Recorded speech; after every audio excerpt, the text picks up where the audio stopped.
Hey, DIY friends, check this out. I've got a toilet here that's not filling with water after a flush. The water supply is on, but the tank stays empty. If you've ever run into this problem, don't worry. This is usually an easy fix. Let me show you what's going on and how to fix it step by step. Problem explanation. With the tank lid off, you can see there's almost no water in the tank, even though the water is turned on.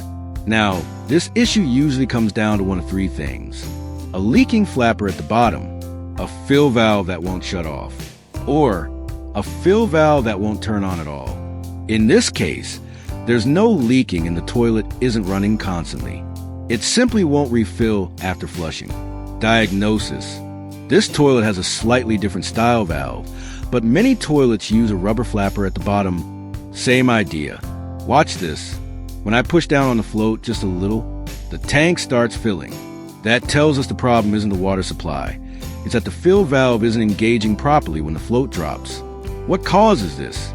Most of the time, this happens because of mineral buildup from hard water, dirt or grime on the float rod, a sticking lever arm. Over time, calcium buildup can prevent the float from moving smoothly. Step 1. Turn off water and drain. First things first, turn off the water supply. Flush the toilet to drain the tank, so we can work without water refilling. Step 2. Check for obstructions. Now, check around the float and lever arm.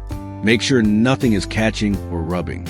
Everything here looks free, but I can already feel that the float isn't sliding smoothly, which usually means mineral buildup. Step 3. Clean the float. Grab a paper towel and some water. Move the float up and down while cleaning the tube and float surface. If you have hard water, you can also use CLR to help dissolve calcium buildup. Try to clean underneath the float as best you can. Optional. Replace versus repair. Some valves allow you to remove the cap. This one doesn't.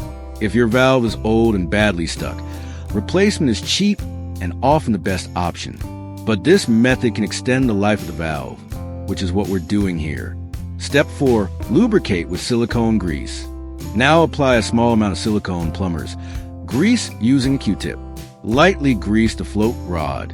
Apply a little to the lever arm pivot. Silicone grease is waterproof and safe for plumbing. You don't need much, just enough to help things move smoothly. Test the fix. Turn the water back on. As the float drops, the valve engages, and the tank fills properly. It's activating much more smoothly now. If your valve is sticking, that's usually a sign it will eventually need replacing. But cleaning and lubricating it like this can buy you more time and save you money. If this video helped you, hit that like button and consider subscribing. I've got plenty more DIY plumbing fixes coming your way. Thanks for watching, and I'll see you in the next one.